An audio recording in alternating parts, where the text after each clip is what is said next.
Did you know most relationships fail because of poor communication?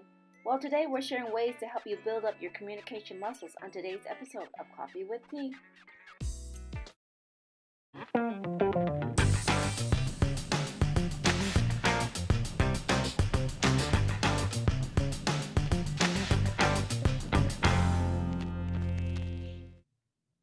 Welcome, my friends, to another episode of Coffee with Tea. I'm your host, Tanya Tyler, and I'm excited because I'm going to be talking to you about communicating your ideas, and nobody who can express this better than Miss Erica Holston. So, Miss Erica, I want to welcome you to Coffee with Tea. Thank you for coming on.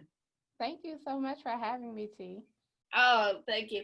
I see that your communications and relationships is the thing that's really passionate about. And those are the two biggest factors that can really hurt people if they don't really know how to get those right. So how did those two uh, things match up for what you want to do, and how did that come about?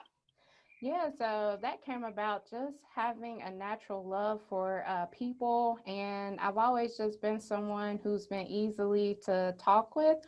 And, when you always have people coming to you asking you for advice, even at the age of 16 years old, I actually had one of my mentors ask me some dating advice. And I was just like, wow, like I must really be wise beyond my years. And so that just led me being inspired to help people with their relationship skills, giving them relationship advice as well as communication skills, because you cannot have a flourishing relationship unless you know how to talk with people, listen with people, and so forth. Right. Oh, like I said, half the battle of our relationships downfall because we don't know how to effectively communicate. So what are some of the key things that you would really say people miss when it's communications really can be a big factor? What's one of the misconceptions that they just don't understand? I think one of the misconceptions that people don't understand is that you really need to actively listen to someone else. And one of the things that I love to help people to understand is communication is really about servicing each other rather than just listening. Oh, well, this is my perspective. I want you to listen to me. And I just have to get whatever it is that I need to off of my chest. And when people have the mindset that I am going to communicate with you in mind, and hopefully in return, the other person would communicate with you as far as like being compassionate or being considerate of your feelings or your ideas and different things like that. So it's like a mutual exchange. It's a service to each other. So I think that, again, people get the misconception that communication is just having the skill rather than servicing each other. All right. I think we shared that we are former Toastmaster attendees. So I know in Toastmasters, for effective communication, they always say you have to have some good listening skills. So how important is being able to listen? That is like the 80-20% rule. I would say that communication is possibly 80% listening, and then, comprehension and being able to effectively communicate your ideas. But when it comes to active listening skills, like you're really trying to listen to the person perspective, as far as making sure that you're going to tell them what it is that they need to hear, and making sure that they understand you and you understand them. So I would say 80% of the time, people really need to be active listeners, not just hearers, but active listeners. Right. So a couple of tips I heard for active listening, and I don't know if you really dive into, I'm assuming you would because you do communication, is when a person's ready to listen, they're not ready to respond, right? Right, exactly. Like they are in listening mode, and then it's just like, okay, you're absorbing all the information that you need, and then you have this listening filter. Like, okay, so I heard the person say this, and I think that if I say that I will be able to meet their needs. And then, you have that filter, and then you respond, rather than, someone just saying something to you and you just blurting out whatever it is that you feel. It's just like, no, like we have to be what I would call emotionally intelligent to listen to someone and then digest it. And then after you digest it, then you can basically respond from what you've heard. Right. So you're basically saying we should listen to understand. Is that what you're Exactly. saying? Rather Definitely. than listening to respond. Mm-hmm. Okay. So with that being said, communication is one of the biggest things that really hinders us from either going forward and stuff like that. So how do you build upon communication if you don't really know exactly what it is you want to say? What keeps a person from going forward if they don't even know for themselves what they want? Yeah, so if someone doesn't know what they want, usually, this is someone who could possibly have an issue with their confidence levels, or is someone who doesn't know exactly how to respond. But even if they don't know how to respond, communication is like a muscle. And if you work at building up your communication skills and, maybe even hire like a communication coach, or really, dive into, so what is it that I'm missing, and asking yourself those type of questions. And as you ask yourself those type of questions, then hopefully that can help you to build your communication skills with that communication muscle. Right, right. So you're giving us a lot of insight. I mean, you look so young for those who are, like you said, you're wise beyond your years. But like I said, how do you have those difficult conversations? That's something you just have to say. Yeah, so one of the ways that I help, people have those difficult conversations is asking yourself, like, what is really important to you? So how important is this relationship to you? How important is your colleague to you? How important is your career to you? And if you think about things and from that perspective, when you think about it, it's just like, okay, even though I am uncomfortable, even though that I don't want to have this conversation, it's necessary. So you really need to gauge what it is on your priority list. And if it's on your top tier of your priority list, work on being emotionally intelligent and moving past that fear, moving past that being uncomfortable, and moving past that uncertainty, and just saying to yourself, like, I know that my benefits are going to outweigh me being uncomfortable. And as you have that conversation, and again, if it meets your priority list and you know that you want to have those benefits, like, you are going to reap your rewards. Right. And a lot of these things you can, I mean, we talking a little bit about business and because of your background and stuff like that, but you can apply this to personal, correct? Yes, you can apply it to personal and professional, for sure. Right. So how did you get into, I mean, I know, like you said, you talked about somebody asking you like the advice, but I mean, really, it takes a lot of passion to be able to say, I want to teach people how to communicate. So where did that really come from? So, have you ever heard that, some people are born with a natural gift? And that's what I believe that I was blessed with, was this natural gift. And once I had found out that this was one of my strengths, and having those interpersonal skills and being able to engage with someone, making them feel better about their situation, encouraging them, that's one of the things that fuels my fire. And it's just like, oh my goodness, like, girl, I'm getting ready to eat this steak. That's how passionate I am about communication. It's, to me, it's like eating a steak. Right. And I love how we talked about in our pre-interview, you shared and you had me like a little like all like because you said you did Toastmasters and you like Toastmasters. So we're not going to talk about, how bad Toastmasters may have been, but you really said you wanted to go a little bit further. So how did you go about doing that? Yeah, so Toastmasters, as far as like the first group that I was a part of, I just felt like it was an entry level, and I definitely think that it did give me the tools that I needed at that time. And then I actually joined another speaking group, and that's called ESA. And, that group just helps you with overall, as far as being able to tell your story and being able to really grasp your audience and communicate effectively with feelings, because there is so much power in telling your story. And I think for me, the next level up was to actually cultivating my story to the point to where people can relate to me more. And again, like, to me, communication is like eating a steak.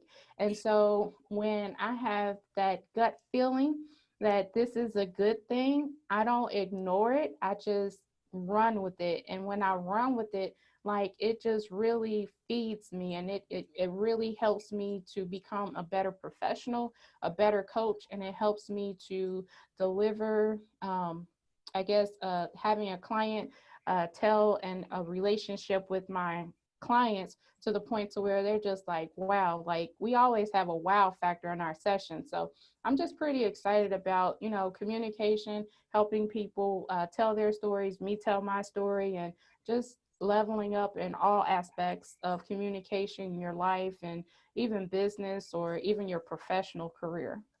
Right. Do you think that we're missing, if the world doesn't know your story, that they're missing out on something? I know you said your God-given, talents and stuff like that. So how important do you really feel like sharing your story is to anybody? I mean, to anybody. Yeah.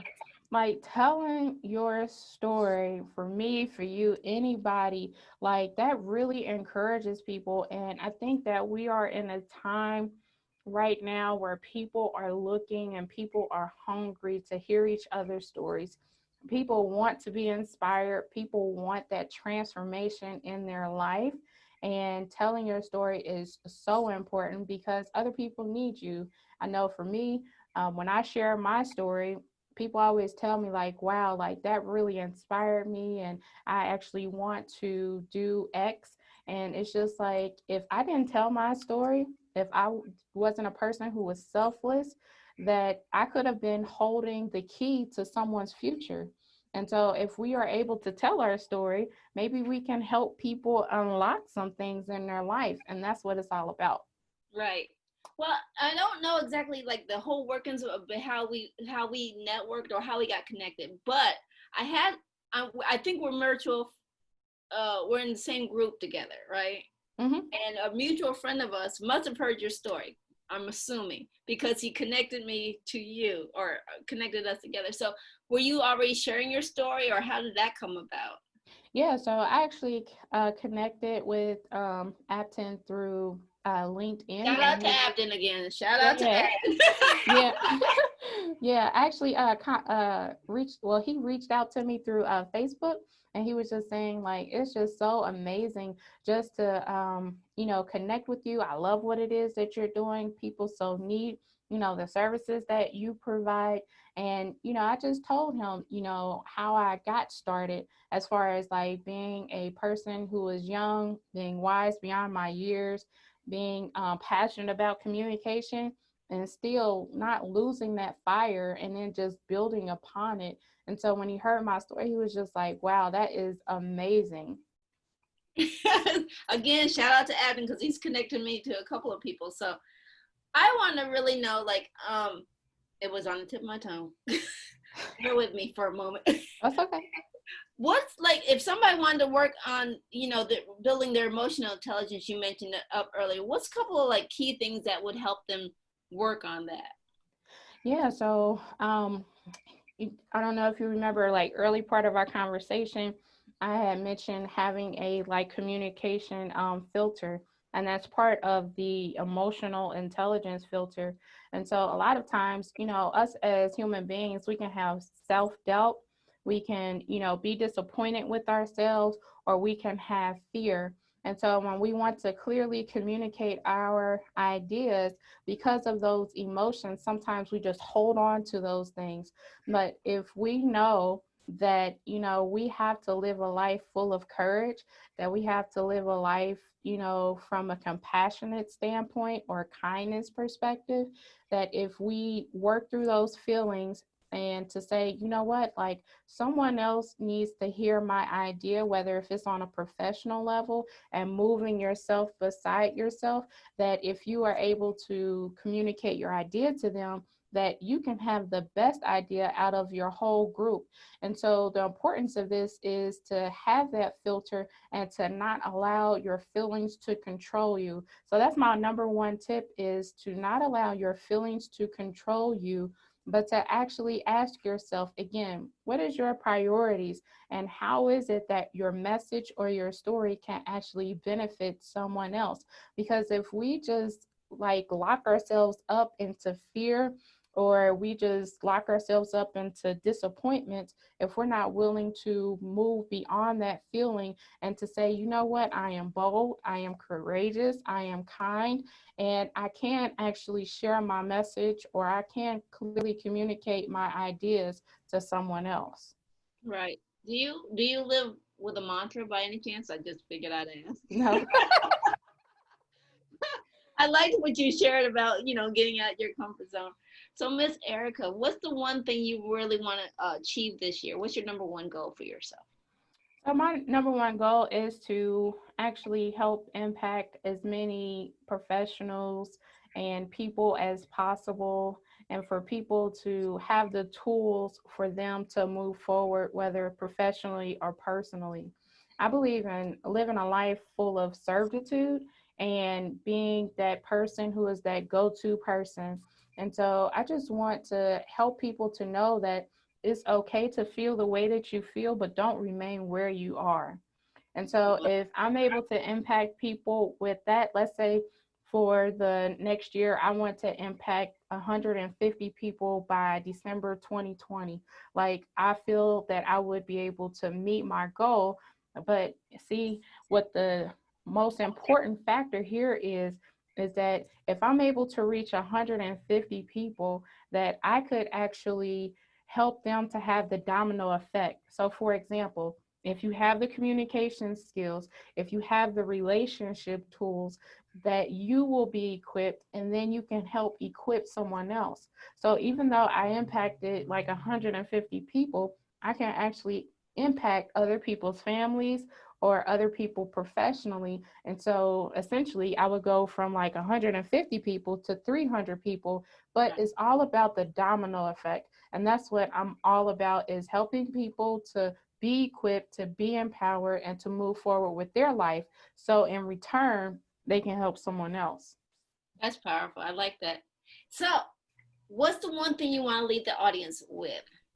Yeah, so one of the things that I want to leave the audience with when it comes to clearly communicating your ideas is, when you are talking with someone, to really listen to them. Meaning is that if you hear someone keep on saying, hey, I've been thinking about this and I've been thinking about that, well, that's the type of person that you should want to appeal to their logic and their reasoning.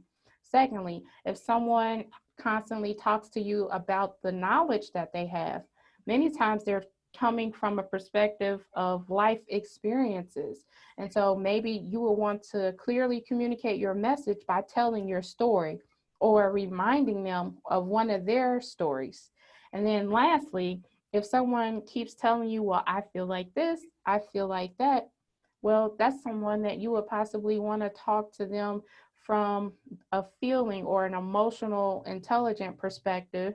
And if you are able to apply think, knowledge, and feelings, and if you're able to do that, let me tell you that you are going to change the game, because you're going to communicate to that person in the style that they want you to. Because again, communication is about serving each other, and it's two ways. So that's what I want people to know. I love it. I love it. I would also like for the listeners who want to know, we're just about that time. Where can people find more information about you and your services and what you provide? Yeah, so people can find me on Facebook, Instagram, and LinkedIn, and you can search Erica J. Holston, Holston, or you can visit vinelifecoaching.com. Okay. I want to thank you so much for all that wisdom that you shared. I cannot believe how fast time goes by. So can maybe have you come back and we'll Yes. talk about this a little bit more, because it was fun. And I also want to thank everybody who turned in, and also make sure that Feedback is always welcomed on any of our shows. Email us with any guests or show ideas that you have, and links will be provided in our comments. And please like, share, and subscribe. And remember, take things in stride, go with the flow, and create your own path. And again, thank you, Erica, for being here. You're welcome. Thank you, Tanya. Definitely learn a lot about communication, so I'd love to have you come back. And again, thank you for tuning into this episode of Coffee with Tea. We'll see you back here again. Bye-bye. Share with us, what show ideas would you like to see? Post your answers in the comments.